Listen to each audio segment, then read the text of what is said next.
स्वागत है आप सभी का हमारे YouTube चैनल पर जिसका नाम है सौरभ क्लासेस। आज मैं एमए सेमेस्टर 1 के सब्जेक्ट कोड CC3 जो है कंटेम्प्रेरी वर्ल्ड, इससे नी-औपनिवेशीकरण लेकर उपस्थित हुआ हूँ। तो चलिए नी-औपनिवेशीकरण को, जिसे हम वी-औपनिवेशीकरण भी कहते हैं और यह डीकॉलोनाइजेशन के नाम से जाना जाता है, तो चलिए इसको समझने का प्रयास करते हैं। क्या है नी-औपनिवेशन अथवा वी-औपनिवेशीकरण? द्वितीय विश्व युद्ध के पश्चात यूरोपीय साम्राज्यवाद का अंत होना प्रारंभ हो गया। इस क्रम में एशिया तथा अफ्रीका के कई देशों में दास्ता समाप्त हुई तथा एक नए युग का आरंभ हुआ। इतिहास में परिवर्तन की यह प्रक्रिया उपनिवेशवाद उन्मूलन अथवा नी-औपनिवेशीकरण कहलाई। दरअसल द्वितीय विश्व युद्ध के दौरान ही उपनिवेशों के पराधीन लोगों ने स्वतंत्रता की मांग करनी शुरू कर दी थी, जिससे स्वाधीनता आंदोलनों को बल मिला। साथ ही औपनिवेशिक शक्तियों की उपनिवेशों को अपने नियंत्रण में रखने की क्षमता का ह्रास हुआ तथा अंतर्राष्ट्रीय परिवेश में परिवर्तन आदि ने भी औपनिवेशिक शक्तियों को कमजोर करके औपनिवेशिक व्यवस्था के उन्मूलन की प्रक्रिया को गति प्रदान की। नी औपनिवेशीकरण को अंतर्राष्ट्रीय राजनीति में एक क्रांति की संज्ञा दी गई है। रोनाल्ड रॉबिन्सन तथा रोजर लुई के प्रतिमान अर्थात मॉडल के आधार पर लुंदेस्ताद ने नी औपनिवेशीकरण के 3 चरण बताए हैं, जिसे हम निम्नलिखित डायग्राम एवं उसकी संक्षिप्त व्याख्या द्वारा प्रदर्शित करते हैं, जो निम्नलिखित है। तो स्टेप ऑफ डीकॉलोनाइजेशन, इसके चरणों को देखेंगे।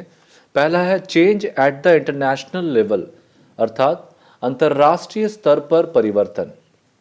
दूसरा है change with in the colonial power. दूसरा चरण है औपनिवेशिक शक्तियों के शक्ति में परिवर्तन।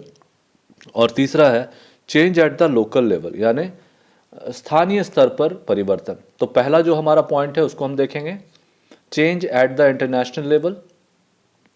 तो नी औपनिवेशीकरण की जो प्रक्रिया है वह की प्रक्रिया के प्रथम चरण में अंतर्राष्ट्रीय स्तर पर घटित हो रहे परिवर्तन की व्याख्या की गई है। विश्व युद्ध के पश्चात अंतर्राष्ट्रीय राजनीति में 2 महाशक्तियों अमेरिका और सोवियत संघ का उदय हुआ। ये दोनों शक्तियों ही उपनिवेश विरोधी थे। इस दिशा में पहले पहल अमेरिका ने की।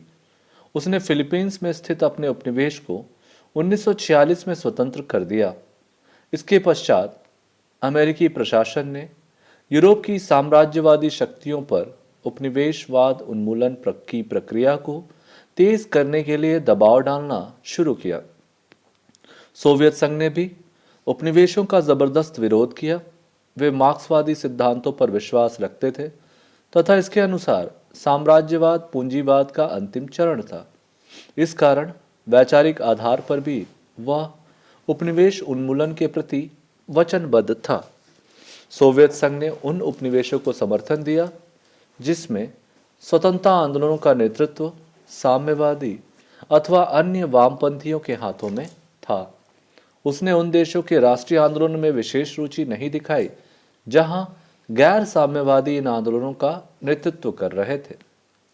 सोवियत संघ के उक्त दृष्टिकोण का औपनिवेशिक शक्तियों की नीतियों पर प्रत्यक्ष प्रभाव पड़ा।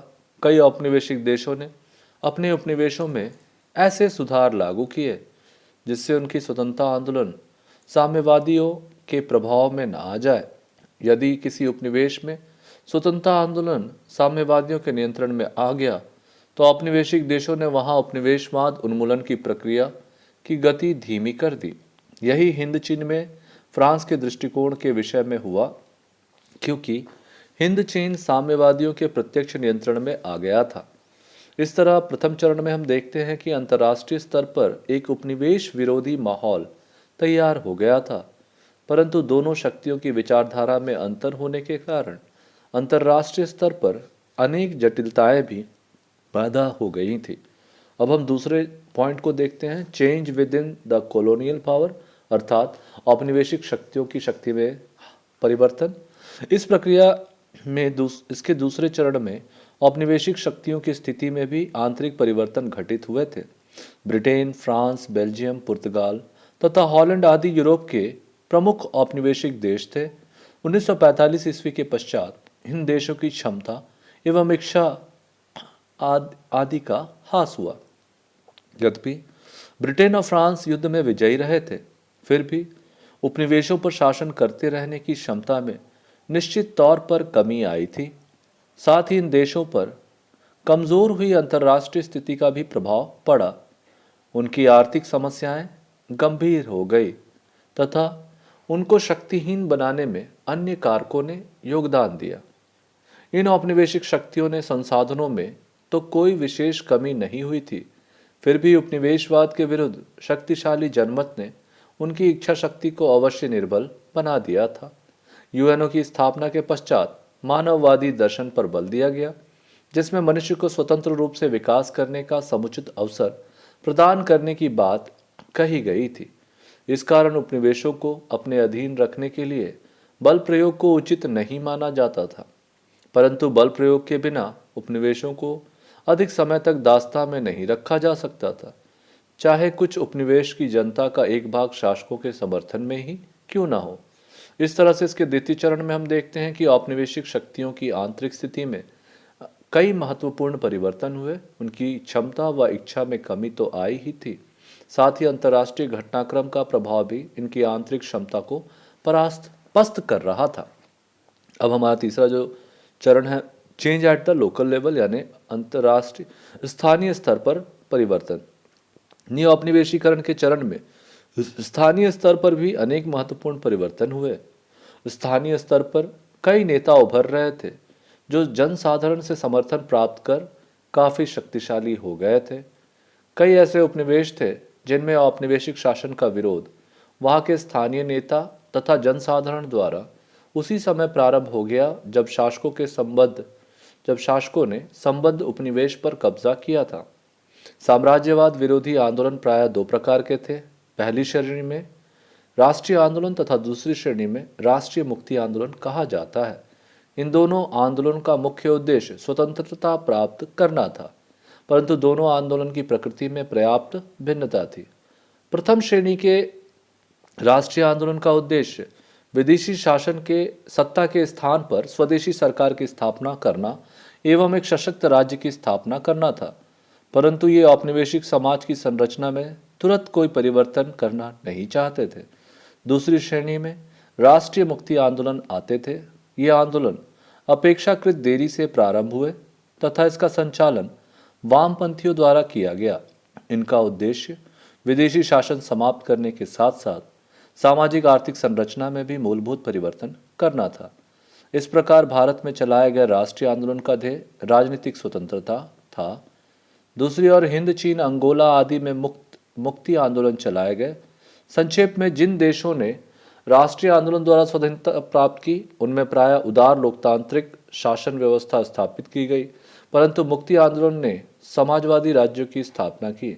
इस प्रकार तीसरे चरण में हम पाते हैं कि दो विभिन्न विचारधारा वाले स्वतंत्रता संग्राम ने नई औपनिवेशीकरण की प्रक्रिया में महत्वपूर्ण योगदान दिया। अब हम इसके निष्कर्ष को देखेंगे तो कंक्लूजन में इस प्रकार उपरोक्त तीन चरणों का सूक्ष्म विश्लेषण करने पर यह ज्ञात होता है कि द्वितीय विश्व युद्ध के पश्चात पैदा हुई परिस्थितियों के परिणाम स्वरूप एशिया और अफ्रीका में उपनिवेश का अंत आरंभ हुआ, जो इस शताब्दी के अंत तक पूर्ण हुआ। ब्रिटेन, फ्रांस और हॉलैंड को अपने अपने उपनिवेशों से हाथ धोना पड़ा। यद्यपि इन औपनिवेशिक शक्तियों ने विभिन्न तरीकों से उपनिवेशों को अपने अधीन बनाए रखने का प्रयत्न किया था, किंतु इतिहास में एक बार आरंभ हुई स्वतंत्रता की धारा को रोकना असंभव था। अतः 20वीं शताब्दी के अंत तक उपनिवेशवाद का अंत हो गया और सभी स्वतंत्र राष्ट्र यूएनओ के सदस्य बन गए। इस प्रकार स्पष्ट है कि नई औपनिवेशीकरण की प्रक्रिया तात्कालीन परिस्थितियों की उपज थी, द्वितीय विश्व युद्ध के दौरान ही आरंभ हो गई थी और यह 3 चरणों में संपादित हुई थी। आज के लिए इतना ही।